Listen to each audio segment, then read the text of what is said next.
ठाण्यातील बेकायदेशीर बांधकामांवरून मर्जिया पठाण यांचा प्रशासनाला खडा सवाल. ठाण्यातील शिळफाटा येथील बेकायदेशीर गोदामांवर नुकत्याच झालेल्या कारवाईवर बोलताना नगरसेविका मर्जिया पठाण यांनी प्रशासनाच्या भूमिकेवर गंभीर प्रश्न उपस्थित केले आहेत. आम्ही बेकायदेशीर गोदामांवरील कारवाईचे स्वागतच करतो, परंतु ही कारवाई संपूर्ण ठाण्यात निष्पक्षपणे आणि भेदभाव न करता झाली पाहिजे, अशी त्यांनी स्पष्ट भूमिका मांडली आहे. मर्जिया पठाण यांनी कोठारी कंपाऊंडचं उदाहरण देत आपल्या माहितीनुसार ही जागा गोदामांसाठी आरक्षित आहे, परंतु तिथे हायकोर्टाचे आदेश असतानाही हुक्का पार्लर, रेस्टॉरंट्स आणि पार्टी क्लब सर्रासपणे सुरू आहेत. गोव्यातील पबमध्ये झालेल्या मोठ्या अपघातासारखी दुर्घटना इथेही घडू शकते. मग प्रशासन या हायरिस्क जागांवर कारवाई का करत नाही, असा प्रश्नही त्यांनी उपस्थित केलाय. प्रशासनाच्या ढिसाळ कारभारावर तीव्र संताप व्यक्त करत जेव्हा एखाद्या व्यापाराचं हक्काचं दुकान किंवा गोदाम तोडलं जातं, तेव्हा एका ठाणेकराचं आर्थिक नुकसान पाहून मनाला नक्कीच वेदना होतात. परंतु खरा प्रश्न हा आहे की जेव्हा बेकायदेशीर बांधकामं उभी राहतात तेव्हा प्रशासन झोपलेलं असतं का? पाडकामाच्या वेळी दाखवली जाणारी तत्परता जर बांधकाम सुरू असतानाच दाखवली तर सर्वसामान्य व्यापाऱ्यांचं हे आर्थिक नुकसान टळू शकेल. या संदर्भात आयुक्तांनी कोणत्याही भेदभावाशिवाय योग्य ती कारवाई करण्याचं आश्वासन दिल्याचंही मर्जिया पठाण यांनी सांगितलं. जो इलीगल गोडाउन्स है या इलीगल कंस्ट्रक्शंस है उसके ऊपर कारवाईला आपण वेलकम करते, पण निष्पक्ष राहून पूर्ण ठाण्याला कारवाई झाली पाहिजे. बरोबर.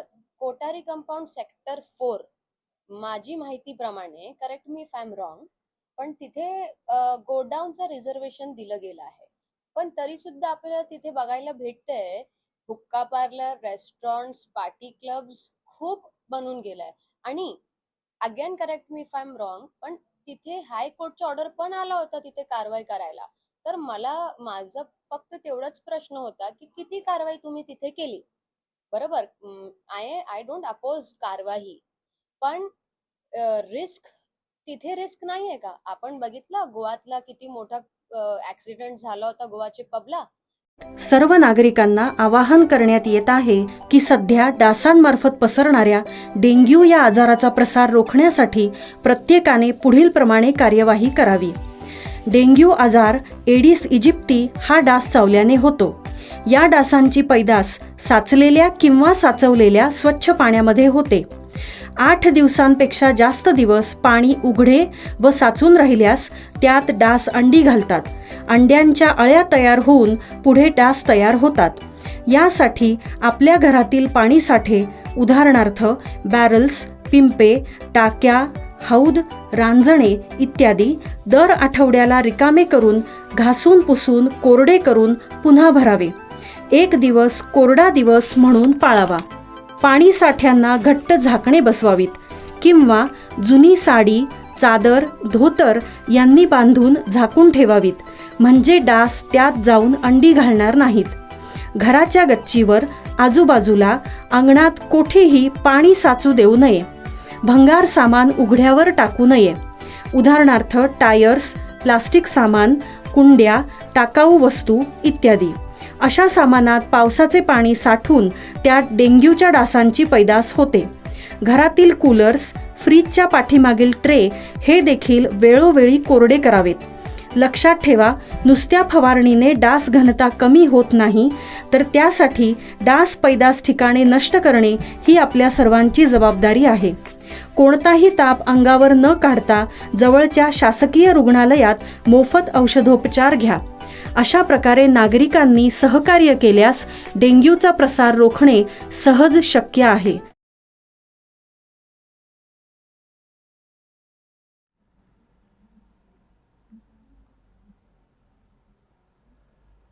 अग्निशमन विभागात नवीन पदभरती प्रक्रिया लवकरच सुरू होणार आहे. नोकरीच्या शोधात असलेल्या उमेदवारांसाठी ही एक आनंदाची बातमी आहे. गावदेवी मंडईतील आगीनंतर अग्निशमन दलाच्या कार्यक्षमतेचा प्रश्न ऐरणीवर आला होता. या पार्श्वभूमीवर मंगळवारी झालेल्या महापालिकेच्या महासभेत आयुक्त सौरभ राव यांनी अग्निशमन दल आणि अभियांत्रिकी विभागातील भरती प्रक्रिया तातडीने राबवण्याची घोषणा केली. या प्रक्रियेला प्राधान्य देत पुढील 2 दिवसात जाहिरात प्रसिद्ध केली जाईल, असं राव यांनी नमूद केलंय. अग्निशमन विभागातील रिक्त पदे या माध्यमातून भरण्यात येणार आहेत. शहरातील आगीच्या घटनेनंतर उपमुख्यमंत्री एकनाथ शिंदे आणि महापौर शर्मिला पिंपळकर यांच्या सूचनेनुसार भरतीसाठी कालबद्ध कार्यक्रम तयार करण्यात आला आहे. राज्य सरकारच्या मान्यतेनुसार TCS कंपनी या प्रक्रियेत महापालिका प्रशासनाला मदत करणार आहे. काही तांत्रिक आणि प्रशासकीय कारणांमुळे ही भरती प्रक्रिया रखडली होती असं आयुक्त राव यांनी स्पष्ट केले. जुन्या जाहिरातीनुसारच भरती प्रक्रिया राबवण्यासंदर्भात TCSच्या पथकाशी चर्चा झाली असून लवकरच प्रक्रिया सुरू होणार असून येत्या 3 महिन्यात ही भरती पूर्ण होईल असा विश्वासही त्यांनी व्यक्त केलाय. अग्निशमन अधिकारी गिरीश झळके यांनी आग लागल्याची घटना, तिची तीव्रता तसंच आग नियंत्रणात आणण्यासाठी लागलेला वेळ याबाबतची माहिती सभागृहासमोर मांडली. अतिरिक्त आयुक्त संदीप माळवी यांनी अग्निशमन विभागात 835 पदे मंजूर असताना केवळ 325 अधिकारी आणि कर्मचारी कार्यरत असल्याचं सांगितलं. ही तफावत दूर करण्यासाठी 601 पदांची भरती प्रक्रिया सुरू होणार आहे. महापालिकेच्या विविध इमारती, शाळा, रुग्णालय आणि मंडई यांमध्ये फायर सेफ्टी ऑडिटबाबत सर्वपक्षीय नगरसेवकांनी महासभेत प्रश्न उपस्थित केले होते. या पार्श्वभूमीवर ही प्रक्रिया दरवर्षी नियमितपणे होणे आवश्यक असल्याचं सांगण्यात आलं.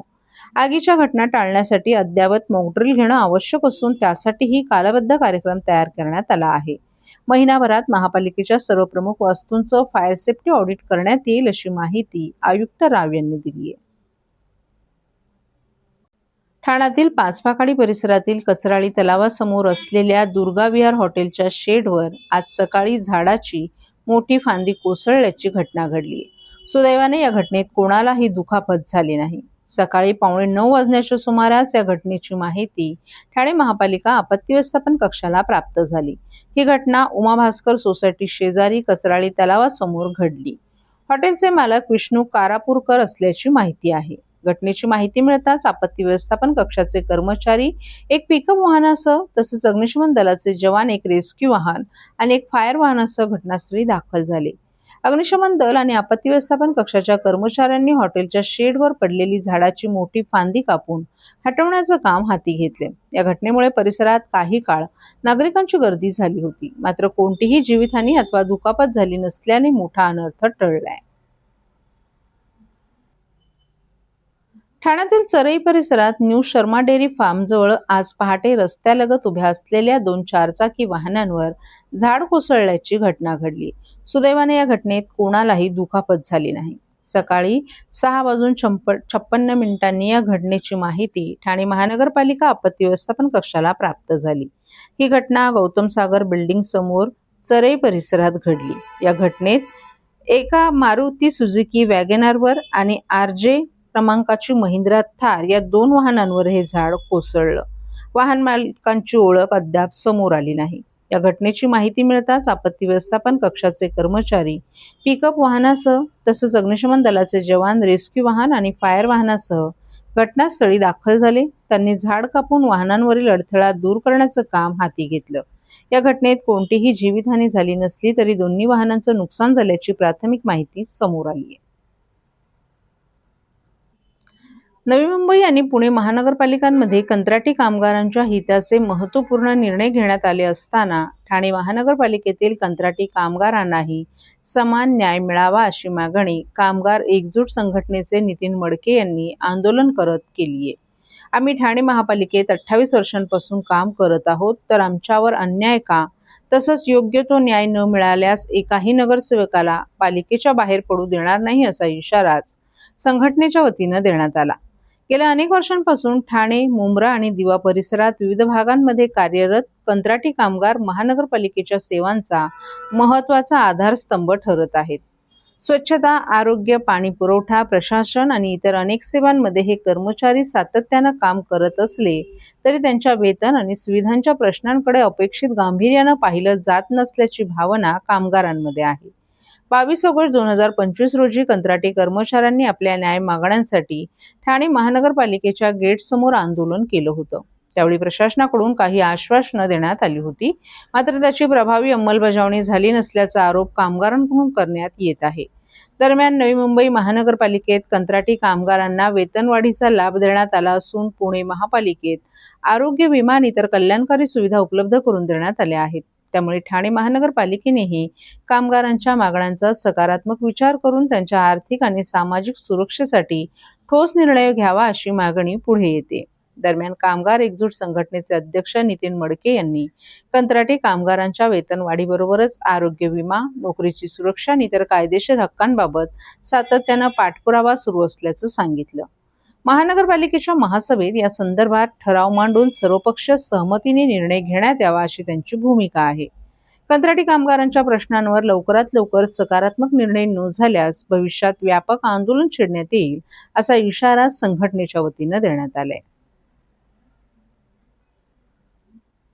मुख्यालयासमोर आपण आलेले आहात, नेमकं काय मागणी आहे? आमची एवढीच मागणी आहे, जर पुणे महानगरपालिकेत जर ठराव पास होऊन एकमताने कंत्राटी कामगारांना मेडिक्लेम इन्शुरन्स पॉलिसी देऊ शकतात. नवी मुंबईला सुद्धा आता बघितलं, गणेश नाईक साहेबांच्या म्हणण्यानुसार सर्व नगरसेवकांनी ठराव पास केला, त्यांना 7,500 पगार वाढ दिली. मग ठाणे महानगरपालिकेत जर आम्ही 28 वर्षापासून कामं करतो सर्व विभागांमध्ये, मग आमच्यावर अन्याय का? आणि आमच्यावर जर अन्याय होतोय तर अन्याय कोण करतोय? कोणाच्या सांगण्यावरनं केला जातोय? आम्हाला का न्याय दिला जात नाही? आम्ही मराठी माणसं नाही आहेत का? आम्ही या देशाचे नागरिक नाही आहेत का? तुम्ही आम्हाला गुलामीत का जगवायला दिले? आमचं पुढचं भविष्य काय? आज जर या पगारात आमचं सुद्धा काहीच होत नाहीये, पण आज मी एवढं सांगू शकतो का उद्या आमची पोरं आहे ना मर्डरी करतील, तलवारी घेऊन फिरतील, कारण त्यांना जर आम्ही शिक्षण दिलं नाही तर ते वाईट लाईनीला जातील, अशी परिस्थिती आमची करून ठेवले. आम्हालाही वाटतं आमच्या मुलाबाळांचं भविष्य उज्ज्वल व्हावं, पण पगार वेळेवर नाहीयेत, कुठल्या सोयी सुविधा नाहीयेत. ग्रॅज्युएटी सुद्धा पालिका सांगते अधिकारी आम्हाला ठेकेदारांना दिलेत, बरेचसे ठेकेदार गायब झालेले आहेत, बरेचसे ठेकेदार प्रॉपर्ट्या घेऊन ठेवल्यात, म्हणजे ते वाटून खाल्लेले आहेत. डायरेक्ट धमक्या देतात का नाही देणार, काय करायचे ते करा, सर्व आमचेच आहेत. म्हणजे ही पालिका ठेकेदार चालवतोय का अधिकारी चालवतात का प्रशासन चालवतंय? म्हणून आम्ही आज मुद्दाम मोदी साहेबांचा व देवेंद्र फडणवीसांचा सुद्धा फोटो लावला बॅनरवर एवढ्या वर्षात. कारण जर आम्हाला इथं न्याय नसेल देत तर तुम्ही आम्हाला आतंकवादी घोषित करून इथनं गोळ्या मारा. वाहतूक ऑपरेटरसाठी व्यावसायिक वाहने खरेदी करण्यासाठी सोपी आणि विश्वासार्ह कर्ज सुविधा. कर्ज मर्यादा 1 कोटी रुपयांपर्यंत, 5 वर्षांची परतफेडीची मुदत, आकर्षक व्याजदर. TJSB fleet term loan, TJSB सहकारी बैंक लिमिटेड, भरोसे का बैंक, भविष्य का bank. Asset backed credit loan, व्यवसाय आणि आर्थिक गरजांसाठी मालमत्तेवर आधारित कर्ज. कर्ज मर्यादा 5 कोटींपर्यंत, 120 महिन्यांचा परतफेडीचा कालावधी. विश्वासार्ह वित्तीय भागीदार तुमच्या प्रगतीसाठी. TJSB asset backed credit loan, TJSB सहकारी बैंक लिमिटेड, भरोसे का बैंक, भविष्य का बैंक. तुमच्या व्यवसायासाठी खेळते भांडवल, क्षमता विस्तार, आधुनिकीकरण आणि यंत्रसामग्री खरेदीसाठी विश्वसनीय ओव्हरड्राफ्ट सुविधा. कर्ज मर्यादा 7 कोटींपर्यंत, जलद मंजुरी, 120 महिन्यांचा परतफेडीचा कालावधी. TJSB ODS drop against property, TJSB सहकारी बैंक लिमिटेड, भरोसे का बैंक, भविष्य का बैंक.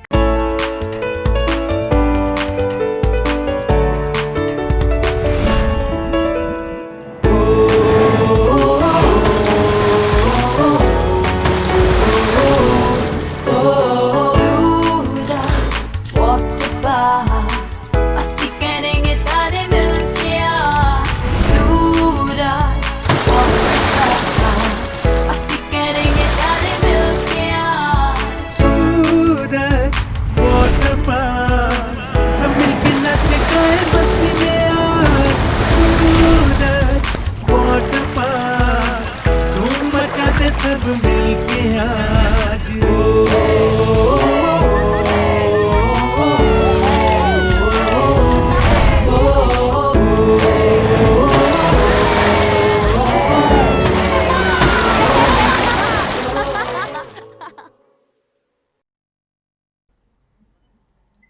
वेकअप ठाणेकर एवढाच संदेश असलेले होर्डिंग्स ठाणे शहराच्या विविध भागांमध्ये लागलेत. हे होर्डिंग्स कोणी लावले आहेत किंवा या होर्डिंग्सचा उद्देश काय आहे याबद्दल कोणतीही माहिती मिळू शकली नाही. ठाणे शहरातील जिल्हाधिकारी कार्यालयासमोर तसंच घोडबंदर रोड परिसरात हे होर्डिंग्स लावण्यात आले आहेत. मात्र या होर्डिंग्स लावणारे कोण लोक आहेत हे मात्र समजू शकलं नाही. गेल्या काही दिवसांपासून ठाणे शहरातील वृक्षतोड, रिंग रेल्वे यांच्यासह अनेक प्रश्नांवर सोशल मीडियावर लोक उत्स्फूर्तपणे व्यक्त होत आहेत. याच लोकांनी एकत्र येऊन ठाणेकरांना जागे करण्याचा प्रयत्न तर केला नाही ना, अशीही शंका व्यक्त केली जात आहे. ठाणेकरांना कशाबद्दल जागे करण्याचा प्रयत्न केला जात आहे हे स्पष्ट होत नसल्याने ठाण्यात या होर्डिंग्सची चांगली चर्चा सुरू आहे.